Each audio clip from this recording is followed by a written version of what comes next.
Okay, so now let's talk about turtle graphics and how to use loops to draw turtle graphics.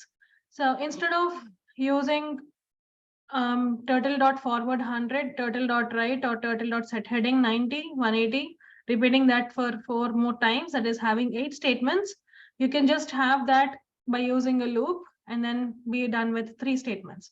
So for x in range, 4, turtle.forward 100, turtle.right 90 will give you a square with 100 pixels wide. That is basically the length of each side of the square is 100. Same thing if you want to draw a pentagon with, we are basically drawing an octagon.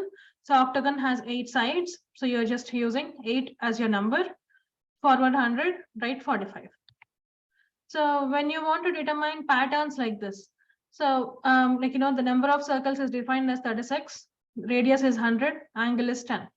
So you're basically taking this angle, taking this radius, and you are drawing 36 circles. So for x in range 36 circles, turtle dot circle radius, turtle dot left angle. That will give you this shape. Next, when you want to draw a starburst as well, like let's say you have your number of lines as 36 and line length is also provided, which is 400, angle is 170.